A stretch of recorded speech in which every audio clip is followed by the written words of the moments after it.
Agora aí nos anos 70 a violência já começou a aumentar no Rio, né? Com certeza, né? Tem né, alguma pessoa horrível, né? Nos Andes descobre que você pode produzir cocaína através da folha da coca, mais ou menos nessa época, né? Foi Então, nos anos 70, é isso? foi no final dos anos 70, você tem eu não sei a invenção da cocaína, mas você começa a ter tráfico internacional por ali, entendeu?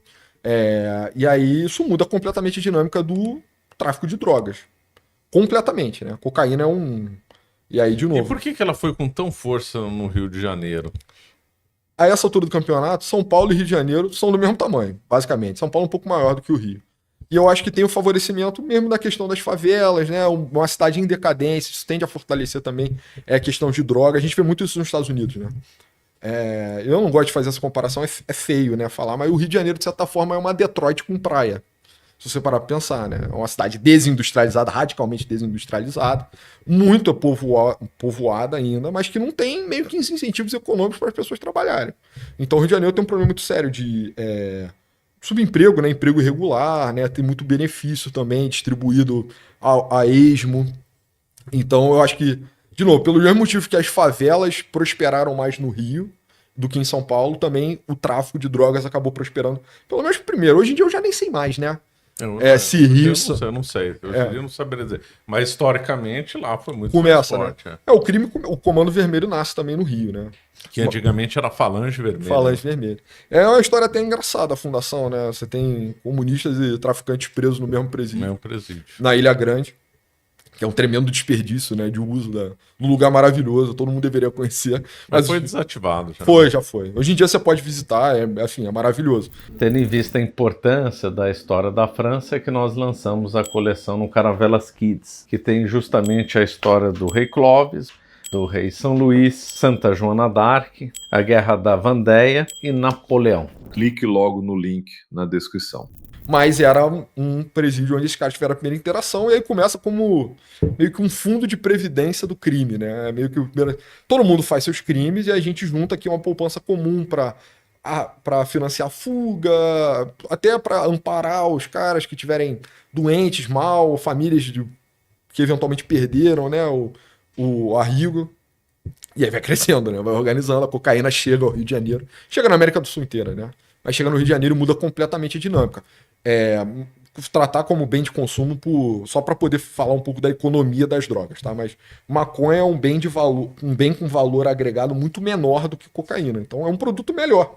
E gera mais adicção também. Então você acaba associando também, a cocaína acaba sendo associada aos ciclos de elite da Europa, dos Estados Unidos, enfim, a elite carioca passa a consumir rápido, faz uma adesão muito rápida à cocaína, e isso acaba dando um levante muito grande no crime organizado na cidade.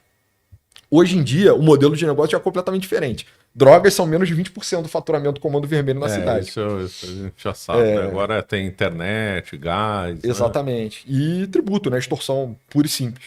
Mas acaba que tem esse levante em primeiro lugar, o Rio recebe um baque maior porque está nesse processo de deixar de ser capital. E tem a questão administrativa também muito séria no Rio, né? Como eu te falei. Muitas universidades federais, muitos hospitais federais, muitos imóveis federais. Então, muitas coisas são competência do governo federal numa cidade, dentro do município. Então, o prefeito tem que despachar com o presidente para poder falar de saúde no Rio de Janeiro. Até hoje, assim. Até hoje, por que tem essa exceção? É legado administrativo. Nossa.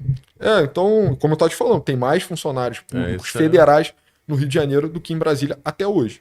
Então, o cara que é prefeito do Rio de Janeiro, ele meio que nem. Ele manda muito, óbvio, é perfeito, mas ele nem manda tanto, ele não manda tanto quanto o prefeito de São Paulo. Tem muitas coisas que estão além da. Isso é uma questão carioca, assim. Como modelar o governo para tornar o Rio. Porque o Rio também não consegue assumir também toda essa infraestrutura. Eu suspeito, pelo menos, tá? Vou assumir 10 hospitais, 5 faculdades. Não tem folha, a folha de pagamento é imensa. Então, assim, a gente eventualmente pode falar sobre isso, mas acho que tem soluções políticas para isso, possíveis. Então, acho que um pouco da má gestão do Rio acaba sendo consequência é aquele ditado famoso, né? Cachorro que tem 2 donos morre de fome. Exatamente, é isso aí. E aí o Rio sofre um pouco com isso também, entendeu? Coisa que nenhuma outra cidade no Brasil sofre. Eu acho que só tem um exercício de pensamento assim razoável para pensar o que foi a fusão dos dois estados. E se eu fundisse Goiás ao Distrito Federal hoje? O que aconteceria com Brasília? Então, eu vou destruir a cidade. A cidade em 20 anos vai virar uma pista de skate, uma coisa assim. Vai ter um êxodo gigante. Não vai ter representatividade nenhuma dentro de um estado que é modulado pelo agro ou por qualquer outra coisa. E a mesma coisa aconteceu com o Rio de Janeiro. Então, já dei dois argumentos políticos aí para nossa decadência, né? E aí, com a ascensão do crime, com a cocaína, quando é que os morros passaram a ser proibidos para o cidadão comum? Nesse momento ainda, o crime ele é muito amador e ele fica amador bastante amador até anos 90, até assim. Até então, os anos 90 você podia subir o morro, tranquilo? Não recomendaria, né, Marcelo? Mas, enfim, mas... Porque a turma antiga do Rio disse que antigamente, anos 50, 60, você subiu o morro, Rocinha, qualquer um, tranquilo. Rocinha, que era porque ali tinha uma produção agrícola, né? E você tinha uma feira ao pé do morro. Então era uma rocinha, era uma pequena roça. E aí você podia comprar os insumos agrícolas daquela população. Você vê como muda, né? Mudou, hein? Como muda, né? E, enfim... mas o que eu ouço de policiais é que você não conseguia... Era muito difícil você encontrar um fuzil no Rio de Janeiro até os anos 90, até o final dos anos 90. Aí você tem uma fase ali de descontrole, isso aí acho que é mais para quem mora na cidade mesmo, vai lembrar. Eu nem era vivo direito, tá? Mas você tem um pico, assim, de crimes bárbaros contra a elite carioca. Você tem, assim, um pico de... Sequestro, exatamente. Esse né? eu lembro bem. Nossa, era um atrás do outro, era um terror, mano. Inclusive, o Abílio Diniz, eu acho que foi sequestrado nessa época. Não, o Abílio Diniz é de São Paulo. Mas... Aqui em São Paulo também teve. Foi, né? Mas no Rio isso foi muito grave. Foi. Você tinha muita invasão de domicílio, Pedro Dom, né? Virou até série da Netflix. Então você tem esse pico de violência. E aí, por que isso acaba? É pelo trabalho da Delegacia de Assalto e Sequestro no Rio de Janeiro. Enfim, uma geração de cascas grossas ali que... Agora fala um pouco do processo de redemocratização. Teve a eleição de 1982. Sim. E acendeu lá uma figura lá. Gostaria que você comentasse sobre isso, que muitos cariocas dizem que foi um ponto de inflexão. Você concorda ou não? A redemocratização especificamente, eu não sei se acabou desfavorecendo mais ainda o Rio, né? O que acontece é que o governo do Brizola, né, que eventualmente chega, ele busca correr, ele é muito ambicioso, mostra um pragmatismo absurdo do Brizola. Eu acho que esse é o verdadeiro ponto de inflexão, tá? Quando você tem o governo do Brizola, é um governo com maior capacidade de investimento em muito tempo no Rio. E eu não sei te dizer exatamente por quê. O Brizola tinha boas relações com o Collor, né? No pragmatismo dele, ele conseguia bater foto junto, né? Chamar e tal. Então o Rio passa por uma nova leva de grandes obras. Linha amarela, linha vermelha, os CIEPs, se eu não me engano, mais de 100 à época. Então, construir 100 escolas, né, num estado é bastante impressionante. Mas o Brizola, que tinha questões familiares até cocaína, né? Enfim, a filha dele, né, etc. Outro filho dele também. Acaba propondo uma política que fosse mais progressiva em relação às favelas, né? Então, você tem... O que acontecia antes no Rio você tinha um crime muito amador. Isso acontece em algum nível até hoje, tá? Mas você tem um crime que é amador e aí ele é acharcado pela polícia.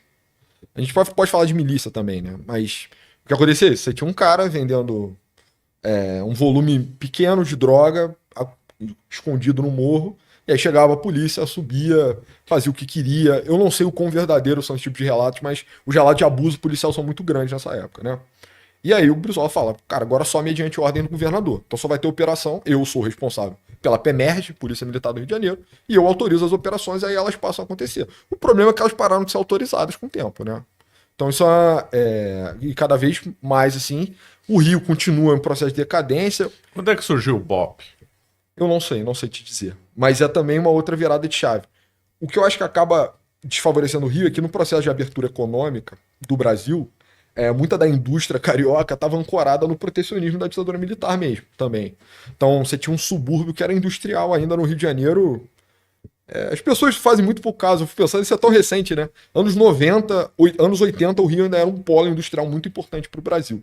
Sumiu, né? Eu nunca vi os dados de participação do setor secundário no PIB da cidade, mas você provavelmente já conseguiu observar um salto, assim, né? Uma decadência, na verdade, muito acentuada a partir da abertura comercial. E aí muita gente perde o emprego, muito menos oportunidade econômica na cidade de novo. Uma outra coisa que acaba acontecendo, não tem a ver, mas o fim da Bolsa de Valores no Rio. Sim. Acontece por um motivo que tem nada a ver, tá? O Nagy Narras dá um golpe tremendo lá, dá um furo na Bolsa e as pessoas falam, cara, não vale mais a pena operar aqui. Aí São Paulo eventualmente acaba assumindo, mas o Rio também foi o ápice do capital financeiro brasileiro, indo para os anos 90 também. Todas essas coisas são perdas que nós fomos tendo ao longo dos anos, todas elas têm motivo. Então você tem uma cidade que está perdendo emprego, está perdendo influência, é mal gerida politicamente, passa por uma fusão muito turbulenta, depende muito do trabalho do presidente. E aí, ao mesmo tempo, tem cocaína entrando. Você vê, é um cenário de caos. Assim, a tempestade perfeita para arruinar o Rio de Janeiro. E a gente entra nos anos 2000, que são muito mais complicados. Aí eu acho que já entra na fase meio que a gente tá, assim, né? A ascensão do Garotinho, aí depois tem um mandato curto ali da Benedita, e aí depois já vai Sérgio Cabral e a gente já tá nas Olimpíadas. E aí é todo mundo preso nesse tema. A Benedita não, mas o Garotinho, a mulher dele, que também foi governadora. A mulher também foi governadora. Mas você falou que o turma do interior não tinha peso. Eles são do interior, eles são de Campos. Então, e aí entra um outro problema. A política estadual no Rio de Janeiro, por uma fusão mal feita, né, absurda e autoritária, ela é um cabo de guerra infinito. Então você tem 7 milhões de pessoas quase na cidade do Rio, você tem 7 milhões fora. Quem decide os rumos do Estado? A gente não descobriu ainda. Eu suspeito que o interior tem mais força. Você acaba de assistir um corte do Caravelas Podcast. Na tela está aparecendo o episódio completo e outro corte. Muito obrigado pela atenção.